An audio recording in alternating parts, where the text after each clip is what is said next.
The David Pakman Show at davidpakman.com.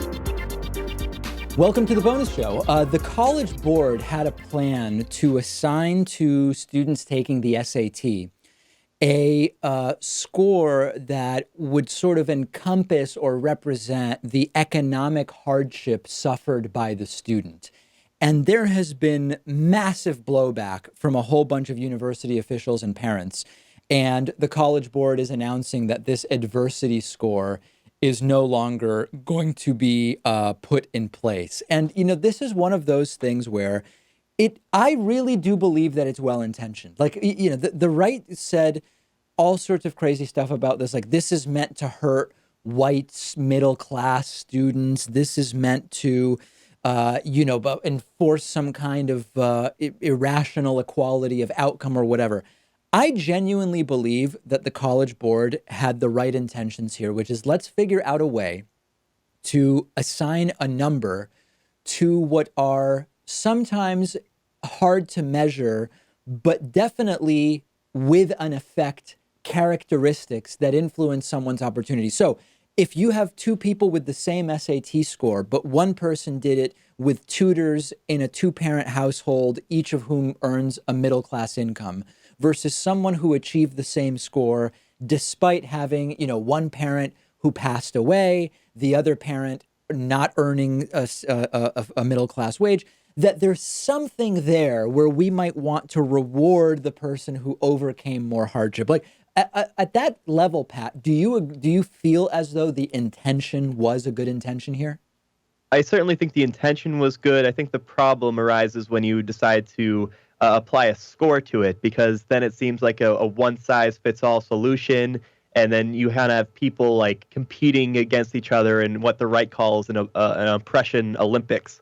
I think that these factors definitely come into play, and they should be considered when colleges are considering admitting certain students, right? Like, they should be aware of what the crime rates are for specific applicants. They should be aware of what the poverty rates are in these communities where specific applicants are coming from.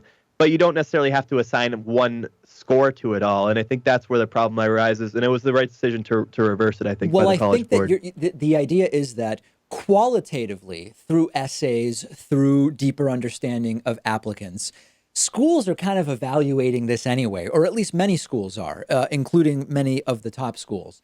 I think that there was like a series of unchained, it was like letting a wild animal loose when you assign a score to it, and then the score, by making something typically qualitative into something quantitative, might necessitate or cause schools to use it as a more objective measure rather than something that has to be kind of analyzed and understood in context. I mean, I'm kind of rambling here, but I think that I'm sort of getting at the same thing you're talking about.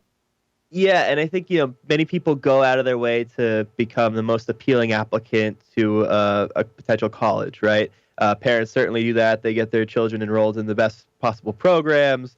They get them tutors, all that stuff to help them with their SATs, make sure they're taking AP classes, all that stuff.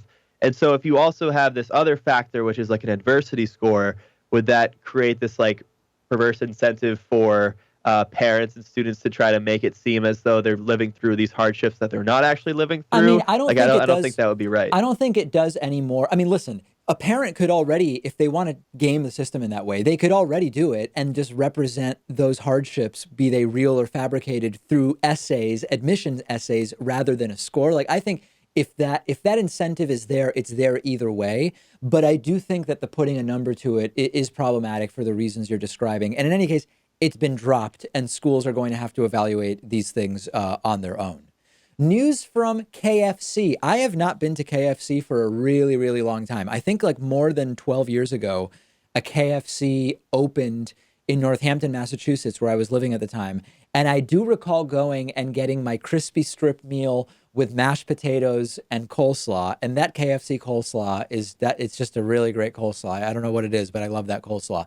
But in any case, I haven't been back since, and I am going to continue not going. Although if I did, I will soon, at least in some KFCs, be able to have some meatless chicken nuggets and wings. Burger King, while you were on traveling around, Pat, or shortly before it, Burger King debuted the Meatless Whopper in partnership with Beyond Meat. It was the Beyond Meat burger, right, in the Whopper? Yeah, I don't know if is the Impossible Burger and the Beyond Burger, are those two different companies? Because I know that at Burger King they had the Impossible Burger. I think that the Impossible Burger is manufactured by Beyond Meat, although now I'm not totally Okay. sure. Yeah.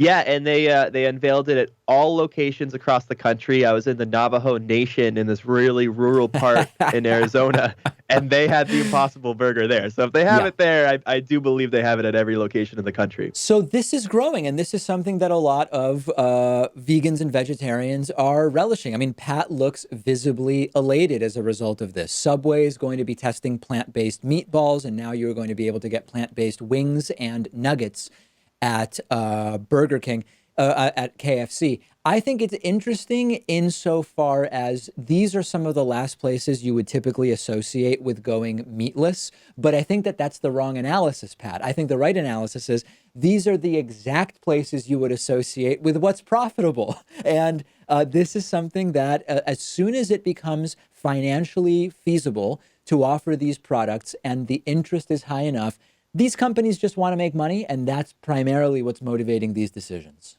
Yeah, and this is the way of the future, right? I think more and more people are becoming vegan and vegetarian, or I if don't know that it's that's not true. that, if it's not that, then these these meatless alternatives are just getting better to the point where they can actually appeal to the vegan and vegetarian community. Right. But I will say that there is some debate in the vegan vegetarian community about if you should be going to KFC and going to Burger King and purchasing even the meatless options, because you are still propping up these businesses as a whole. And of course, the bread and butter for these businesses are selling meat products. So is that a good thing? I mean, like that's a bit of controversy. Listen, in this I'm community. not a vegan or vegetarian, but I think it's kind of a dumb argument because think about it. If these companies start offering these products and it creates a groundswell of support and eclipses interest in their with meat products, you could conceivably push a lot of these huge meat buying chains to buy less meat and buy more of the meatless stuff. So I think that that's the wrong approach. But far be it for me to give advice to the vegan community as to what they should be doing. That being said.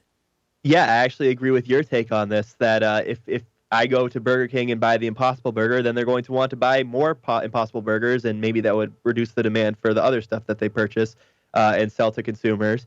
So I'm with you there, and I've been supporting, I guess, Burger King and KFC. I haven't gone to KFC yet, but when I went to Burger King and bought the Impossible Burger, I was technically supporting Burger King, but I think because I was buying that one specific product that is meatless, that overall is good for this vegan vegetarian movement. So I don't have any guilt. I will rest easily tonight. And I think this is the way of the future, and I'm glad to see other fast food restaurants trying it out. So one of the things, I mean, listen, I've tried most of these products and I think that most of them really aren't very good. I try to stay away from a lot of these replacement type products because they do contain a lot of chemicals that I just try to avoid. I mean, listen, I stay away from meat from McDonald's because it's got a whole bunch of stuff in it. And a lot of these products are very similar. So if you look at the Impossible Burger, it's got coconut oil in it, which doesn't sound bad, but there's more and more research about how coconut oil consumption does not seem to be particularly healthy. There is methyl cellulose and yeast extract, cultured dextrose, soy protein isolates, zinc gluconate, thiamine hydrochloride, which is a form of vitamin B1, which is not, these things aren't necessarily bad for you. I'm not saying these things are good or bad, but my priority is just to eat where food is the ingredients and there's none of this stuff. And I apply the same standard to meat as well. This is why I won't go out and eat the fast food burgers either. But that's my concern with a lot of these replacement products. Yeah, I think a whole foods, primarily at least plant-based diet is the way to go. And, just because someone's eating vegetarian and vegan doesn't mean that they're necessarily healthy, right? I mean, you can have Oreos and beer all day. Those are vegan. Usually beer is vegan, but certainly not a healthy option. So we can't get locked into that fallacy. But yeah, I mean, I think it's just good that vegans and vegetarians have an option out there when they're traveling in the middle of nowhere, like Yes. I was recently, or when they just want to splurge and have something that's not the most healthy for them, but that tastes good, but that doesn't compromise their values. And I think that's why this is a good thing. It's happening, and we are going to continue following it for sure. There's some new statements from the YouTube CEO, Susan. I believe her last name is pronounced Wojcicki. I'm not exactly sure. Wojcicki? Well, it can't be Wojcicki. That wouldn't make sense if you look at how it's spelled, but I will take that one under advisement. In any case, she is saying that it is more important than ever for users to be able to upload anything they want to YouTube. And this is being not necessarily misinterpreted, but it's being deliberately interpreted in the most positive light as saying, look at YouTube coming back. David, they're going to fix all the problems you've been having. And it's really important to understand we are YouTube partners, okay? What we're concerned with is our content monetizable? So when Susan Wojcicki says it's really important for everyone to continue being able to upload anything they want, assuming it's not illegal, that's great. But that says nothing about the monetizability of controversial news and politics content. Like, I'm not slamming her. I'm only saying this has no bearing whatsoever on the issues that we've been having. Yeah, I feel like the headline has been that YouTube is more committed to openness and maybe that they're going to continue trying to be a platform rather than a publisher, right? Which there's been some debate over. But if you look at like the underlying things of what she said there, it looks like it's going to be more of the same, that we're still going to be in this limbo of not really understanding what's going on. And she says she wants to, commit a new approach to responsibility by involving the 4 R's. Removing content as soon as they can that violates their policy. Doesn't seem like much of a change there. No. Here's a key one. They're going to raise up authoritative voices when talking about breaking news and information. There it is again. That, of course, affects us directly. Yes. Doesn't seem like it's going to be a change from what's been going on over the past few months. They're also going to reduce the spread of content that goes right up against their policies, so maybe like the Alex Jones type content, that sort of stuff. And they're going to start rewarding more trusted and eligible creators. And we've actually had a little bit of experience with that stuff, trying to get rewarded by the platform for doing good things and for marketing our content in the right way. So maybe that is one that could help us. It's possible, but big picture, my interpretation is very similar to yours, which is this is actually not a change to many of the things that are going on. And once again, YouTube restating this authoritative news thing. The last time they announced they were going to be promoting authoritative news, 3 weeks later, our recommended video views dropped by 30% and continue to drop. So I'm not particularly optimistic, and I'm probably going to do a broader follow-up about this on tomorrow's broadcast show. Yeah, this is anecdotal, of course, but I do occasionally watch some of our rival channels, if you want to call it that, like Sam Cedars' Majority Report and Kyle Kalinski's Secular Talk. All good fun, of course. We're good, well connected with them. But every time I check out a video from them on my phone, of course, when the video ends, it auto plays to another suggested video, and it's never another Majority Report video, or it never goes to Kyle Kalinski or our show. Always, all the time, it goes to like Last Week Tonight with John Oliver, right? Or it goes to the Patriot Act, which is a new show that puts clips up on YouTube. Maybe sometimes Joe Rogan as well, because the algorithm seems to favor him as well. All this stuff is not good, and it is not going to lead to more suggested videos coming to us and more view counts for us. So that's all very bad. No question whatsoever. And I'll have more detail about this. There's a lot of other ancillary stuff going on around this. I'll probably talk about it on tomorrow's show, if not Friday's. That does it for today. New show, new bonus show tomorrow. Welcome to all of the new members. Check out I did a YouTube live stream yesterday. I hope you saw it. I will be doing a Twitch live stream either tonight or tomorrow, twitch.tv/David Pakman. Hope to see you there for even more content. The David Pakman Show at davidpakman.com.